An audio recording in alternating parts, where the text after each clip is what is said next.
Hi, it's me again with Corel Tips and Tricks. A while back, I made a video about our friend Eskimo making a macro on called circles on curves, and somebody questioned it yesterday, wanting to know how is that better than object to path or blend. Well, I'm going to show you how. I'm going to draw a 1/2 inch circle, okay, and I want them spaced out evenly through this at 1 inch. Well, how long is this line? Well, it is a curve, so we can go to Windows, Dockers, and Properties, and then click on this little squiggly line right here, and that line is 14.42, so it's almost 14 and a half. So if we want 14 of these, I'm going to Control D and make a duplicate, and then I'm going to grab my blend tool, go to Effects and Blend, and I'm going to blend them.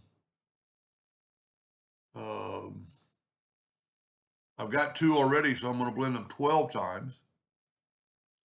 Then I'm going to go down here and put them on the path. So look at all these steps I'm doing. Then you got to go blend along full path to get that. Okay. Let's do another one. I'm going to make a copy of this because I want to do all 3 of them. Let's do a 1/2 inch circle. And with object to path, we don't need to make copies. So I'm going to select my 1/2 inch ellipse and then shift select my path, go to object, fit object to path, and I want 11 now. No, we want 14, so I need 13. Then it takes just a second, but it does it. Okay. And they're probably pretty close to dead on. We're going to check them here in just a second. Well, with this macro, I don't need to know how long that line is. I don't need to make a 1/2 inch circle. I'm just going to go to Tools, Scripts, and Scripts. Yours might say Macros. And I'm going to go right here, Circles and Curve. And I'm going to tell it I want 1/2 inch circles 1 inch apart. And look at that. Now, like the blend, you have to break the blend apart to get rid of the line. Sometimes let me get rid of this. You have to select it all, go up to Object, break the blend apart, and then you can take away this line. Should have just deleted it.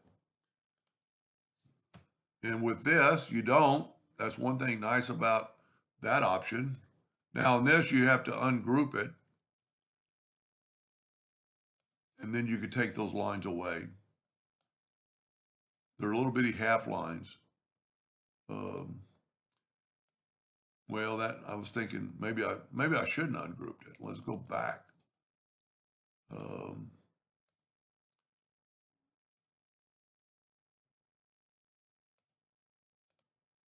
There we go. I didn't have to ungroup it. All right, let's see the difference. I'm going to group these together. I'm going to group these together. And I'm going to go ahead and group these together because the last 2 are not. I'm going to make, okay, the blend, I'm going to make blue.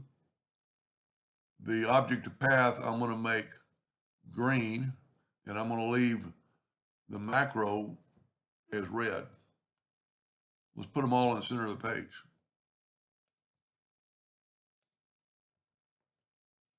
They're a little bit different, as you can see. But I guarantee if we measure, let me put them all back to red. Let's just do a little bit of measuring because let's go get the parallel dimension tool. Remember we said we wanted 1 inch apart? That's 1.1. The object to path is 1.1. The macro, I guarantee I didn't hit the center.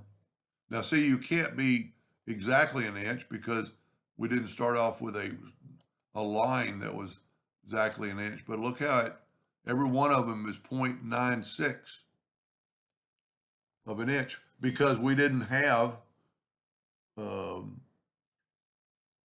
we didn't have something exactly that long. See, these are all 0.11. So I guess it did a good job. Let me try the blend one more time. But yeah, they're all equally spaced. So that's a good thing. Now, the advantage to, well, is the quickness of it. But let's just make another line and tell you what, we're just going to prove it. Let's make a 2-point line and let's make it 36 inches long. Okay. Now let's go to object or path on a circle. Same thing. 1/2 inch circles, 1 inch spacing.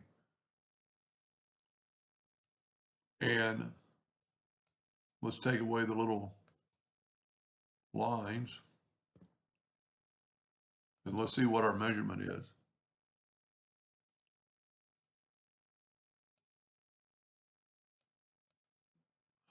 Well, it would help if you use the right tool. Look at that. They're 1 inch apart. Now you could do that with the blend tool on that situation. But this is just so easy because it doesn't matter, what your path is. Let me tell you what, I might have to get rid of this so it won't interfere. Same thing. I don't know how big the path is. Well, you know what? Okay, it's a rectangle, so we got to go to object, convert it to a curve, because this actually says circles on a curve. And look at that. Not only did it do a good job, the blend would not do this. It would put it on the corners. So, and it's a free macro, and I'll leave the site of the macro at the bottom of this video. Anyway, I hope that helped that gentleman understand a little bit. Thank you for watching.